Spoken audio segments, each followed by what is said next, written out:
Calorimetry में हम क्या करते हैं, मोर ओवर डिफरेंट स्टेट्स और उसमें टेम्परेचर राइज को डील करते हैं. स्टेट चेंज कब होता है, कैसे होता है, और टेम्परेचर राइज के लिए कितना हीट लगता है, कैसे लगता है वो. And when we mix two substance, hot and cold substance, then what will be the final temperature of the mixture. ये सब कुछ इसमें करते हैं हम कैलोरीमेट्री पे, राइट. तो सबसे पहले कुछ definitions. Specific heat, specific heat भी बोलते हैं, स्पेसिफिक हीट कैपेसिटी भी बोलते हैं. इसको C या S से डिनोट करते हैं. somewhere you will find it by denoted by C or somewhere you will find it denoted by S, right. This is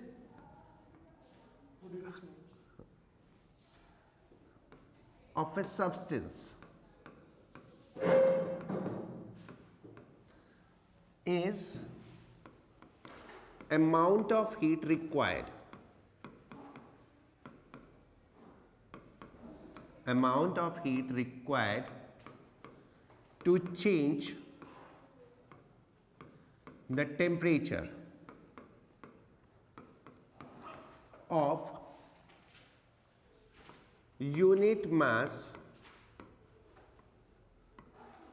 of substance by unit degree. यानी unit mass substance का unit degree temperature change के लिए जितनी भी heat चाहिए होती है, that is called the specific heat.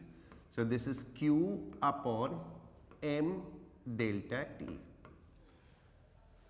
The SI unit is, you can find out, heat के लिए जूल, मास के लिए kg और टेम्परेचर डिफरेंस के लिए kelvin.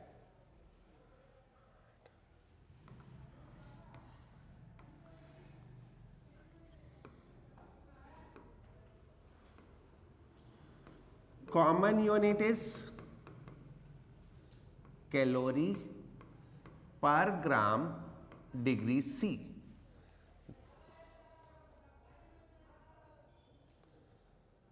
This is the common unit, calorie per gram degree C. The conversion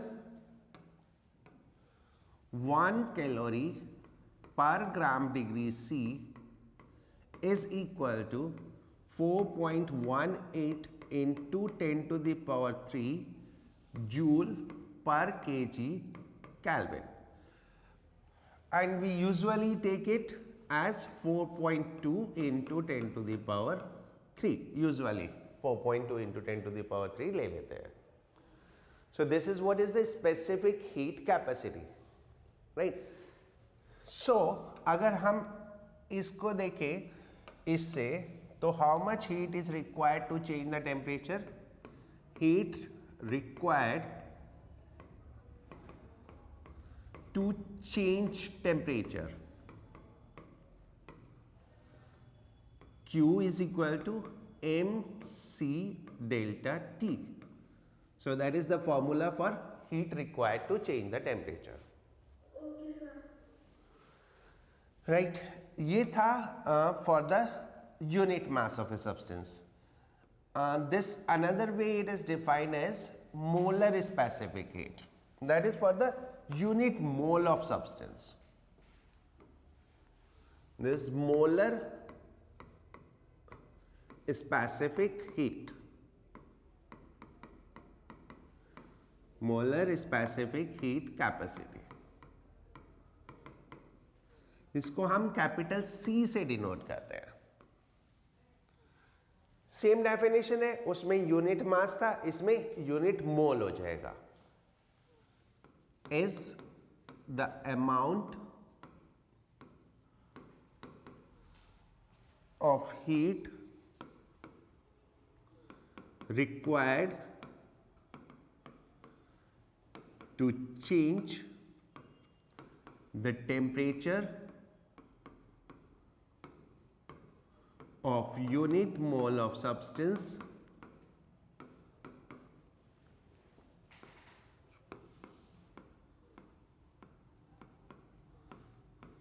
by unit degree. So it is same definition, सिर्फ mass की जगह क्या आ गया, mole. So the formula will be capital C is equal to Q by N delta T. N is number of moles. Joule per mole Kelvin.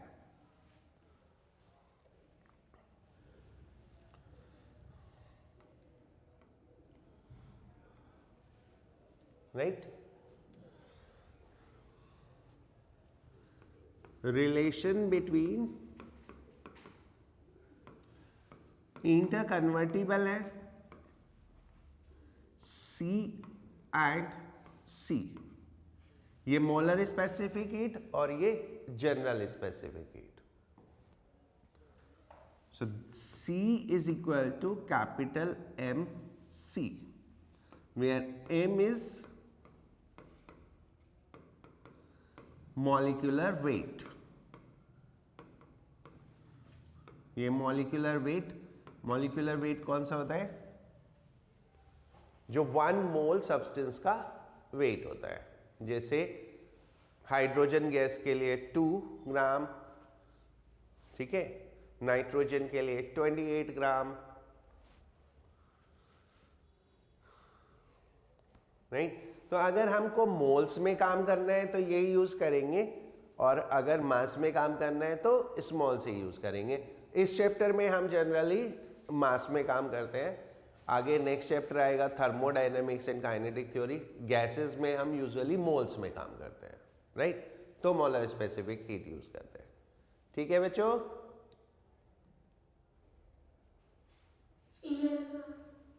Right. Next, heat capacity. Specific heat capacity होता है unit mass के लिए. Heat capacity होता है total body के लिए, यानी पूरे मास के लिए. Heat capacity of a body, किसी भी बॉडी का, is the amount of heat required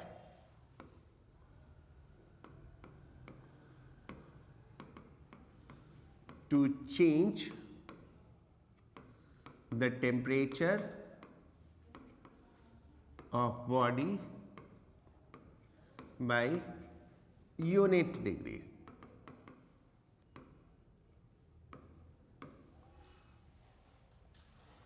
तो ये हो जाता है heat capacity is Q by delta T. That is joule per Kelvin.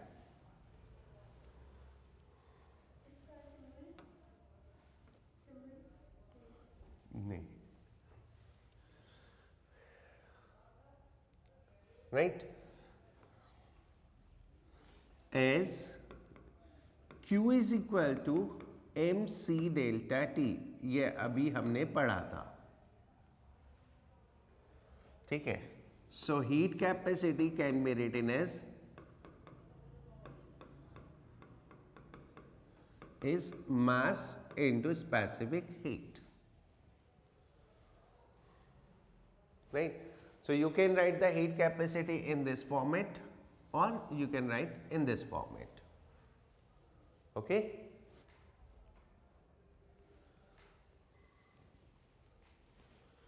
ठीक है बच्चों?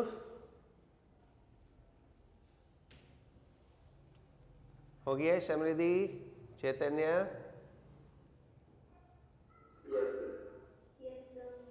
राइट. तो ये थी टेम्परेचर चेंज करने के लिए हीट रिक्वायरमेंट. अब एक होता है स्टेट चेंज करने के लिए. State solid to liquid, liquid to vapour, या reverse vapour to liquid and then liquid to solid. So उसको जो स्टेट चेंज करने के लिए यूज होता है उसको बोलो.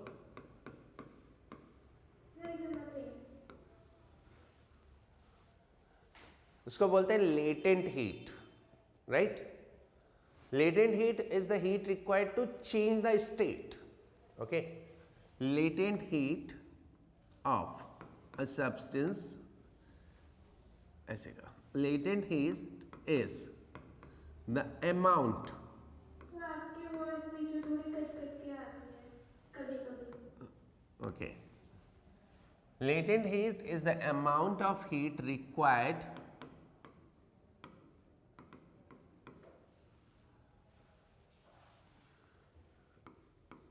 to change the state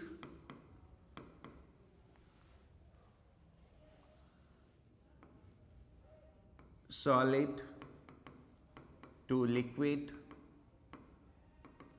or liquid to vapor. Is the amount of heat required to change the state at constant temperature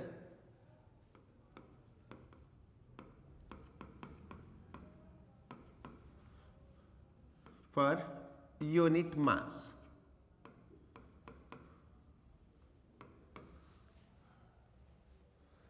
That is L is equal to Q by M, joule per kg. Right? And common unit वही होती है इसमें भी, calorie. Common unit is calorie per gram. 1 calorie per gram equals 4.18 into 10 to the power 3 joule per kg.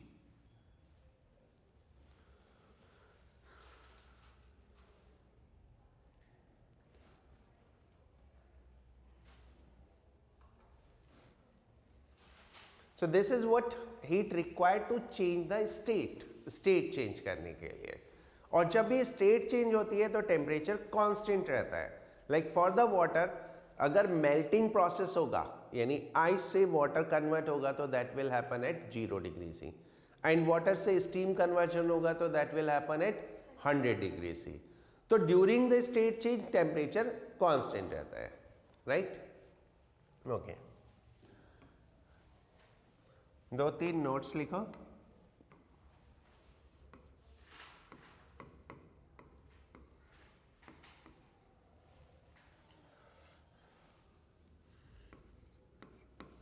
Specific heat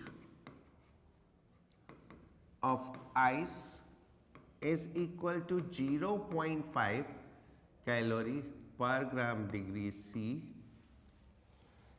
Specific heat of water is 1 calorie per gram degree C.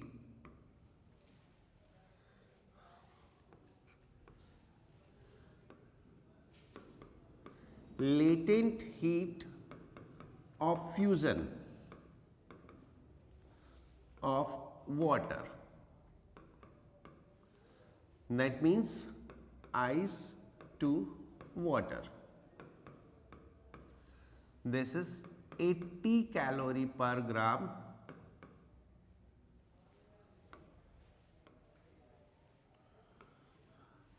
Latent heat of vaporization of water. Vaporization means water to steam, is equal to 540 calorie per gram.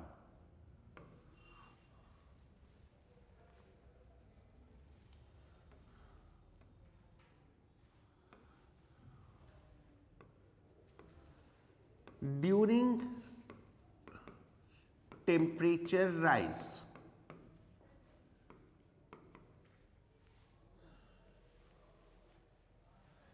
heat supplied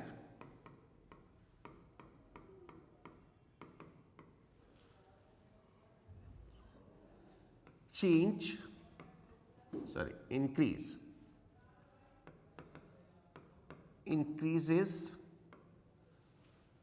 kinetic energy of molecules.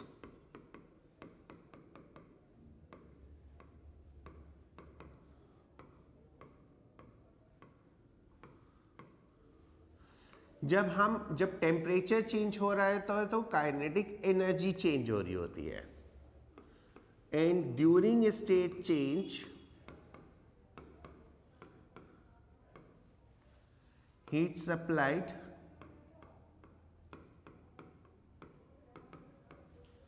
increases potential energy.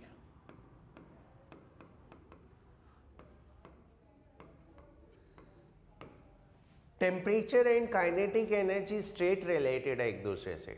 Temperature change होने का मतलब kinetic energy में change होना, और state change होना means during the state change हम temperature क्या होता है, कांस्टेंट रहता है।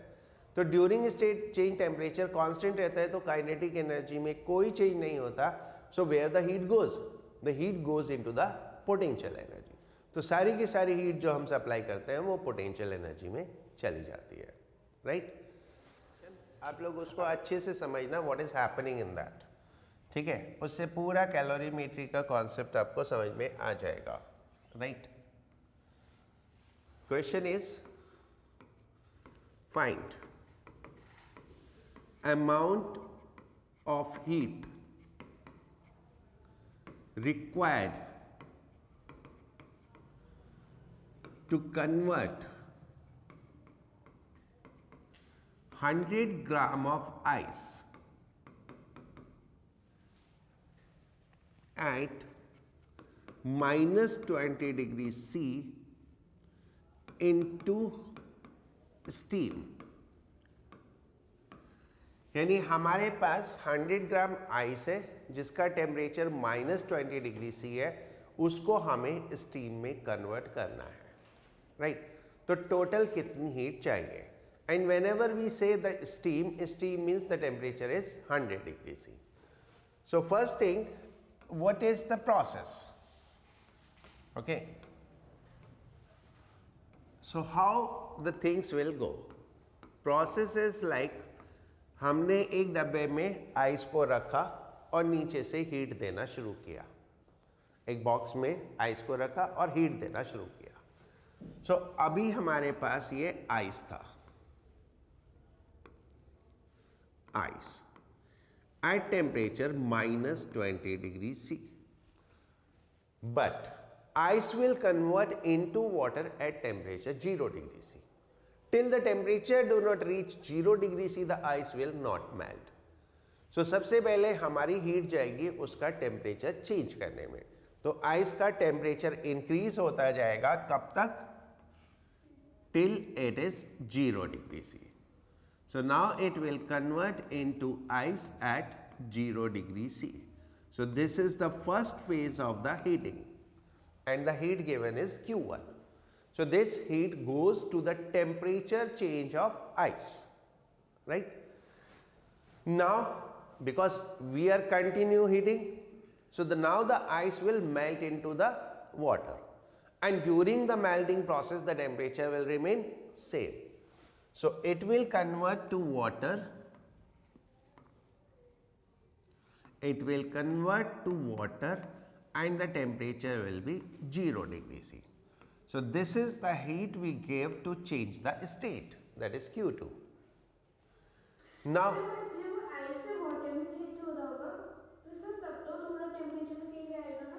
नहीं, ड्यूरिंग कन्वर्जन टेम्परेचर में चेंज नहीं होता। ओके, नाउ अब वाटर हमको कहाँ जाना है? स्टीम में। स्टीम कब कन्वर्ट होगा water? when the temperature is 100 degree C. So first you need to increase the temperature of the water. So हमने क्या है, हीट कंटिन्यू रखा, अब सारी आइस मेल्ट हो गई, बट क्योंकि हीटिंग कंटिन्यू है तो then water temperature will start rising till it reach 100 degree C. So the next step is water at 100 degree C. And this is the heat we gave to change the temperature, to increase the temperature. Now whole of the water has reached to the 100 degree C. Now it will start converting into steam. So the next phase is also the state change. So then it will convert to the steam at 100 degree C. And the process is over.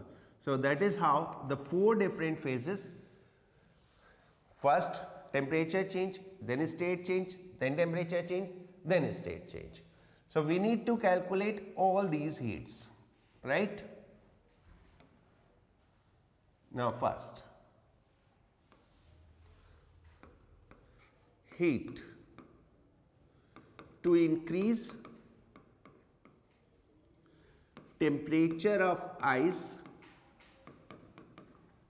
from minus 20 degrees C to 0 degree C. Q1 is equal to, now heat of temperature change कितना होता है, mc delta T, and heat of state change कितना होता है, m into L, right? देखो यहाँ पे mc delta T, यहाँ पर m into L, यहाँ पर mc delta T, यहाँ पर m into L, right? State change के लिए mass into latent heat, temperature change के लिए मास specific heat change in temperature. So how much is mass? 100. What is the specific heat of ice? 0.5.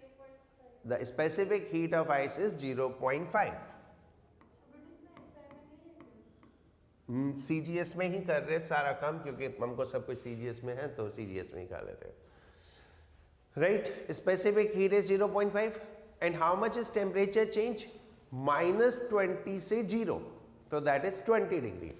So the temperature change is 20. So that's how we get Q1 is equal to 1000 calorie. Now the second. Heat required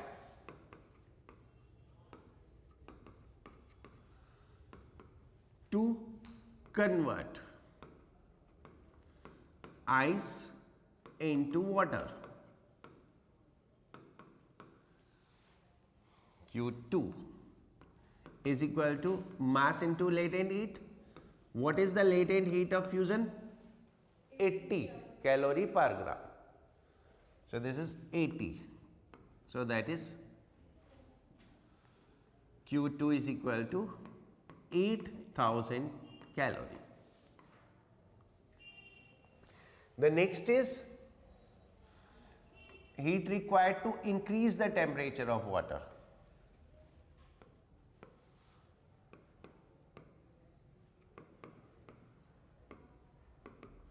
Heat required to increase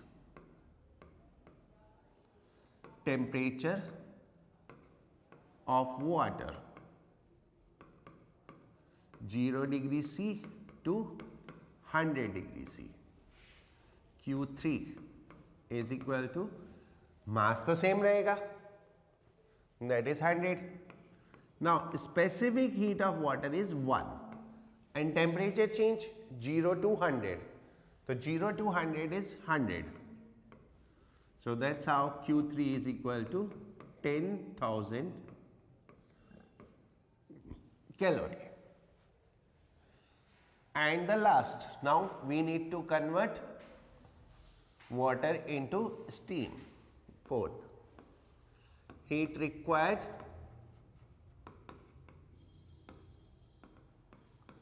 to convert water into steam. Q4 is equal to mass is 100 and latent heat of vaporization, yani water to steam, that is 540 calorie per gram. So this comes out as 54,000 calorie, right? So we get these four specific heats, 1, 2, 3 and 4. So total heat required कितना? Total heat required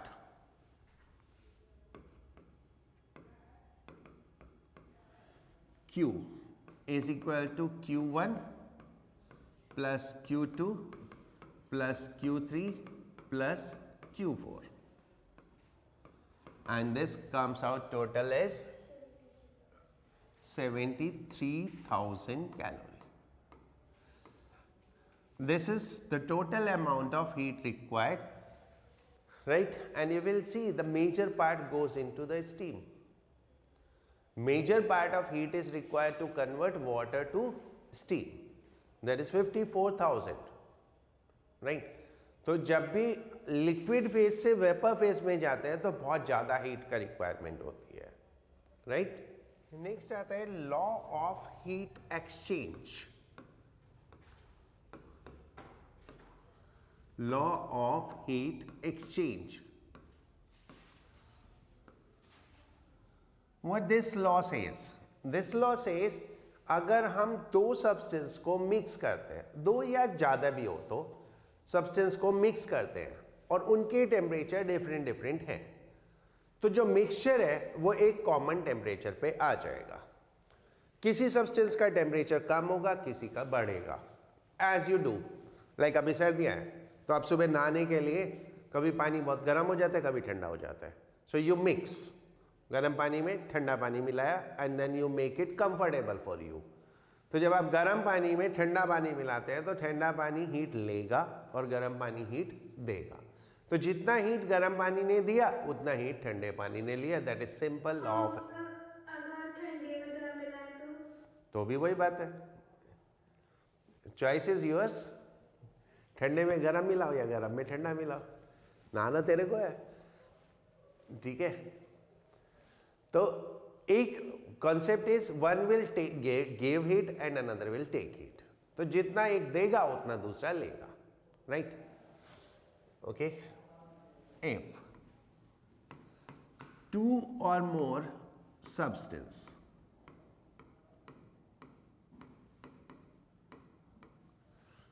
at different temperature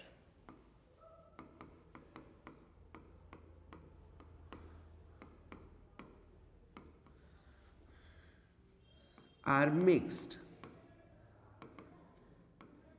in isolated state,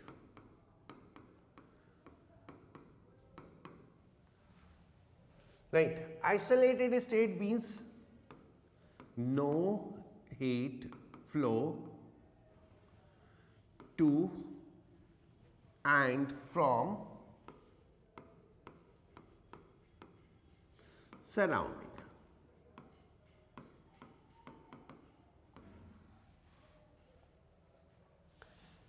Then there is heat exchange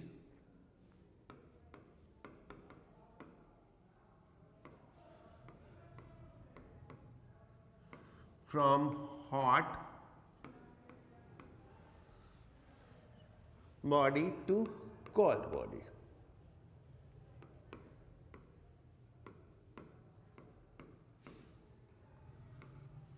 Right? The heat lost, according to law of heat exchange, according to law of heat exchange,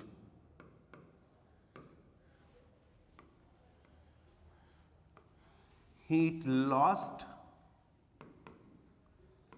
by one equals heat gain by other.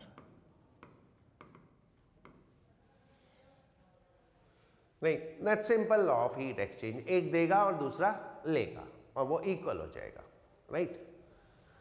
For example मान लो ये water है, ये water है 30 degree C पे, और इसमें हम और वाटर डाल दें 90 डिग्री सी पे, तो मिक्स होके जो टेम्परेचर होगा वो 30 से ज़्यादा होगा और 90 से कम होगा, राइट? नहीं, नॉट नेसेसरी। मान लो मिक्स होके टेम्परेचर 70 डिग्री सी हो गया, मिक्स करके टेम्परेचर 70 डिग्री सी हो गया, तो इसका टेम्परेचर कितना कम हुआ? 20। तो इसका टेम्परेचर चेंज हुआ 20 and it lost the heat, क्योंकि कूल हुआ, तो ये इसने हीट लॉस किया, और इसका टेम्परेचर चेंज कितना हुआ? 40, तो इट गेन द हीट। तो जितनी हीट ये लॉस करेगा उतनी हीट वो गेन करेगा, राइट? एक क्वेश्चन में करके दिखा देता हूं, उससे आपको समझ में आ जाएगा।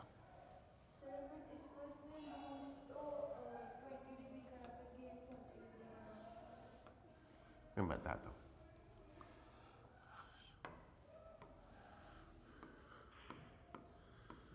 40 ग्राम 400 ग्राम of water at 90 degrees C is mixed with 200 gram of water at 30 degrees C. Find temperature of mixture. हमने क्या किया? हॉट वाटर और कोल्ड वाटर मिक्स किया, तो उसके बाद दोनों में इंटरमिक्सिंग होगी।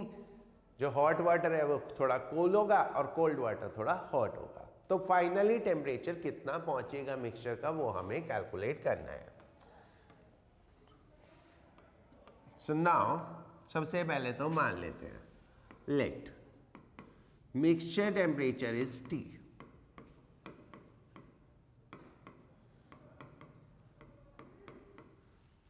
right? Then for cold water,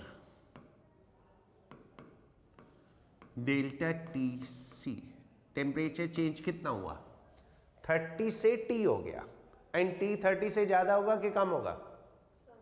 ज्यादा होगा, तो टेम्परेचर कितना चेंज हुआ? T minus 30। And for hot water,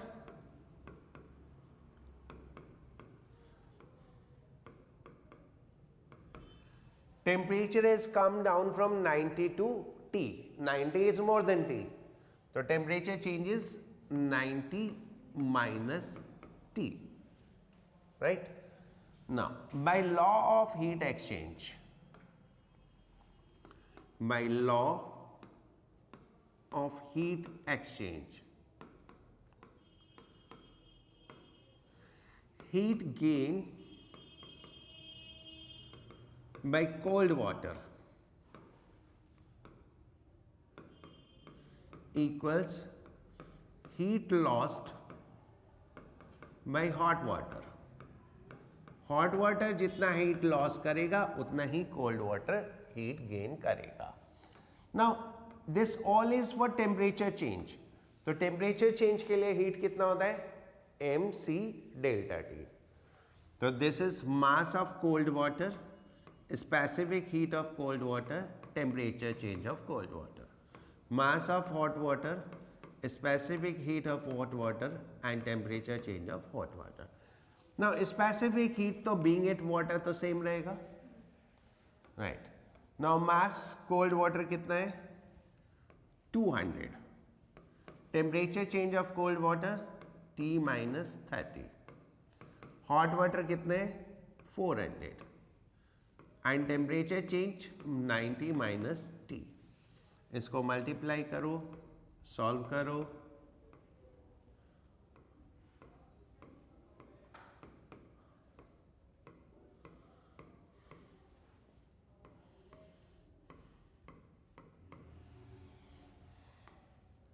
right? ये इधर आएगा तो that will become 400 plus 200 600 T, और ये उधर जाएगा, so that is 42,000, then 0 0 0 0, so T is equal to 70 degrees C.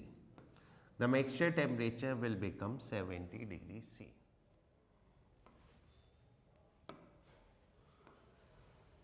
Question number 15.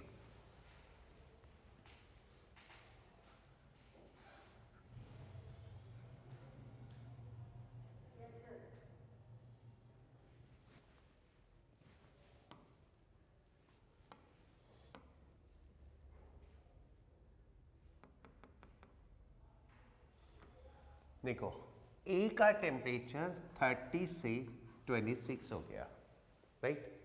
तो ए ने हीट लॉस किया,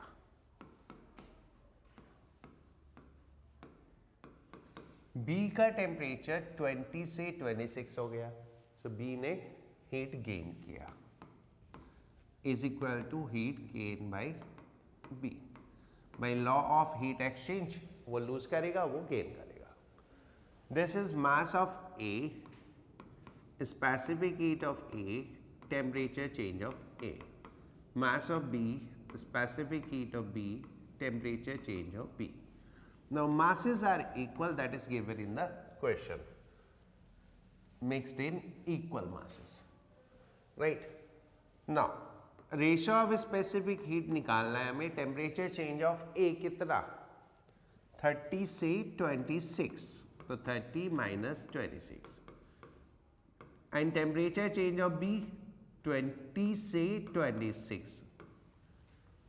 So this is CA upon CB is equal to 6 upon 4, that is 3 by 2.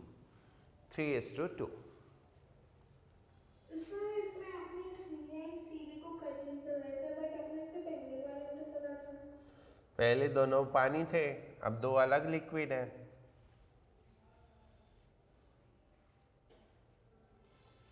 पहले पानी में पानी मिलाया था, अभी एक लिक्विड में कोई दूसरा लिक्विड मिलाया। एंड सर मैं मास क्यों कैंसिल कर रहा हूँ?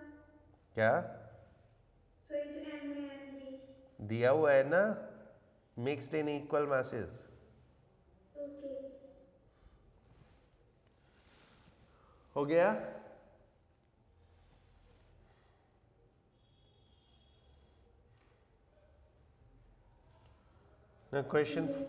क्वेश्चन 14 करो।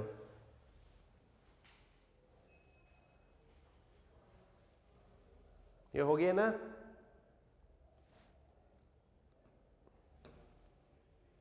क्वेश्चन 14।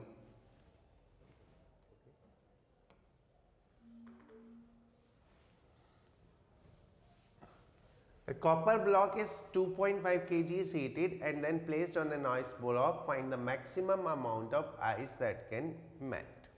Right? So, अगर आइस मेल्ट होगी तो इसका टेम्परेचर 500 से 0 आएगा,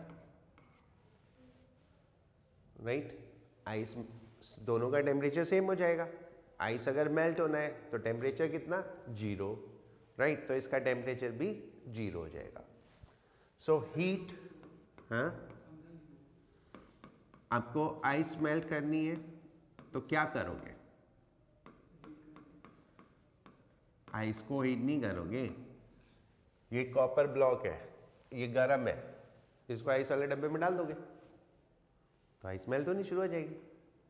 आइस मेल्ट करने के लिए जो गर्म ऑब्जेक्ट है उसको आइस के डब्बे में डाल दिया तो आइस मेल्ट होनी शुरू हो जाएगी। वो हीट देता रहेगा तो उसका टेम्परेचर कम होता रहेगा, तो उसका टेम्परेचर कहाँ तक जा सकता है? 0 तक, ठीक है? तो heat lost by copper block, mass of copper block कितना? 2.5। नहीं, इसको उसमें रहने दो, केजी में आ जाएगा इस, क्योंकि इसमें लेटेंट हीट है जूल पर ग्राम में और ये भी ग्राम में है, तो ठीक है, इसको भी ग्राम में कन्वर्ट कर लेते हैं, क्योंकि हीट स्पेसिफिक हीट भी पर ग्राम है और लेटेंट हीट भी पर ग्राम है। तो कितना हुआ? 2.5 into 10 to the power 3 kg. And what is specific heat? 0.4. And how much is temperature change? 500. तो कितना आ गया ये? 500 for 200 and 2.5 500 5000, तो 5 into 10 to the power 6 joule, ठीक है? हीट गेन बाय आइस,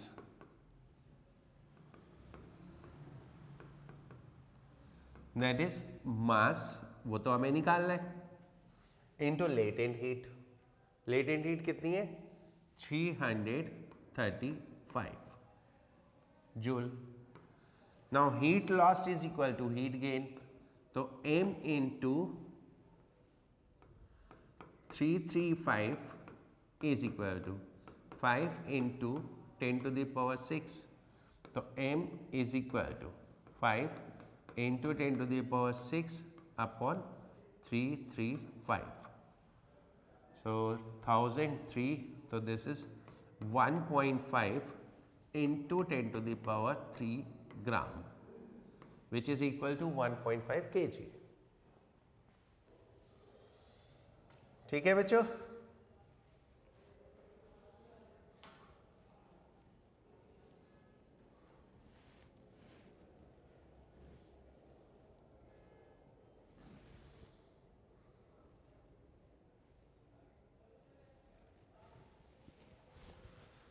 ठीक है, आज के लिए इतना ही. नेक्स्ट क्लास में कंटिन्यू करेंगे इसी को, कैलोरीमेट्री को. Okay, there is lot more to come in this.